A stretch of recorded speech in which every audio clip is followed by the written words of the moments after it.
What I want to do, I want to show today that the relationship to heart rate and oxygen cost, a lot of people's misconceptions is anything that gets the heart rate up, irrelevant of the activity, that the oxygen cost could be the same. And we want people to realize that being aerobic and utilizing the most oxygen is going to give you the biggest bang or the biggest training effect if you're desiring aerobic strength. So what I'm going to have is an elite athlete right now doing circuit type training that's highly anaerobic, and we're going to measure the amount of oxygen this athlete can use, and then we're going to compare it to other activities that recruit more muscle mass and see for the heart rates what's the difference in oxygen cost. So this will be very interesting. All right,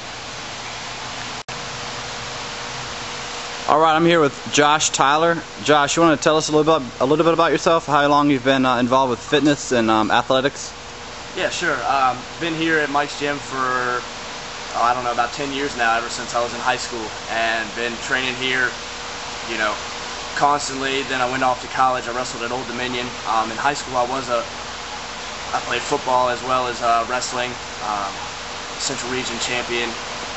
Now that I've finished my collegiate career, got involved in MMA. I'm 6-0 right now. I have 2 championship belts for the Gladiator Fight Club, and I'm getting ready to turn pro this summer. All right, do you remember by any chance what your last Met score was?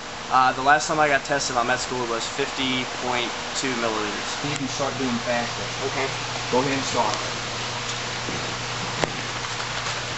Now what we're doing here is Josh is doing a circuit type movement that involves the upper body mass, and any type of movement is going to cause elevation in heart rate in relationship to, again, muscle mass being recruited. Josh has got a heart rate right now of 130, and we've got an oxygen cost of 5.1. So you can see right now, for this muscle mass being used at 18 seconds, Josh is utilizing 13.1 milliliters. Now, look at Josh doing these push-ups. The limiting factor is not going to be the delivery system. The limiting factor is going to be the muscle's ability to extract oxygen without a high level of lactic acid buildup. Josh right now, that's been doing these push-ups for over 30 seconds, is starting to get heavily muscular fatigue, which again will limit this movement from being sustained. He won't be able to keep using these chest, shoulder, and tricep muscles in a mannerism of sustained exercise because of the high anaerobic component. You can see right now on the screen he's at 18.3 in oxygen cost, and he's at 0.91. Anything that's at 1.0 is a respiratory quotient where there's a heavy level of lactic acid accumulation, and you can see it right now. He's failing right now miserably. He's at 0.97. Let's take a look at this. He's at 0.97 at 17.9 milliliters of oxygen. So he's at the point where his body is flooding with lactic acid. This push-up position, he's been into it now 1 minute 30. And you can see the reason he's having to stop right now is muscle fatigue. It's nothing to do with the delivery system. He's still delivering oxygen, it's the muscle can't use it. Look at the 1.0 right now. He's at 103. He's at 20 milliliters of oxygen, 20 milliliters. But he's at a 1.0. And look what's happening. He's starting to fail. And this happens in everything that we do. He's at 1 minute 30 seconds into it. All right, now stop, Josh. Now Josh is going to go to mountain climbers. Start doing the mountain climbers. We're going to try to see if we can do it for 1.5 minutes. Now he's using the lower body muscles. Let's see how this continues. He peaked at 20 milliliters with the upper body. We're going to see how much more can it go up. And again, right now it's at 28 milliliters. He's got a whole different muscle group being used, the lower body, which is bigger muscle groups. He's already 10 milliliters into it because he's up at 30.7. He peaked at 20.7 with the upper body being engaged. He's now 10 milliliters higher, but you got to realize with those fresh muscles, that's just 10 milliliters being used. Keep pumping those legs, Josh. Get those legs in the chest. Doing very good. We know it's strenuous.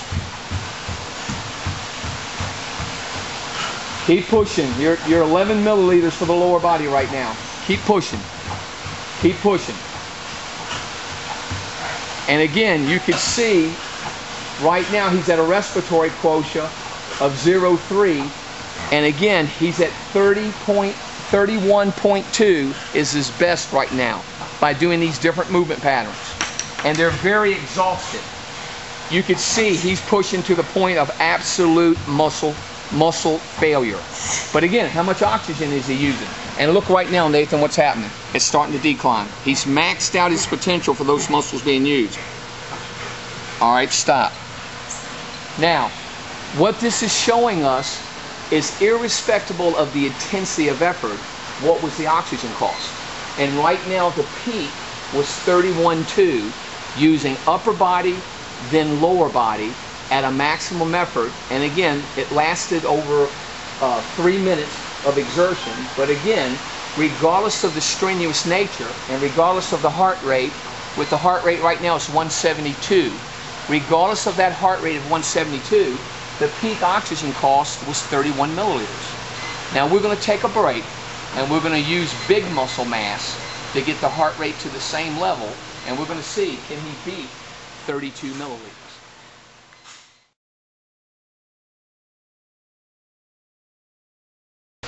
Well, think of this. We can reduce weight even a peanut butter and jelly sandwich once a day. Right.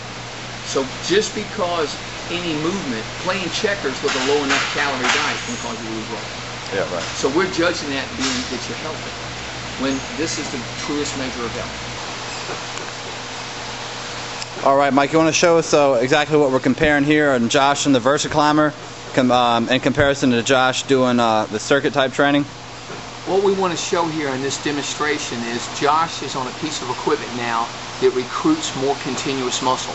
So you saw Josh doing push-ups that engaged the upper body heavily, and you saw him doing mountain climbers that engaged the lower body heavily.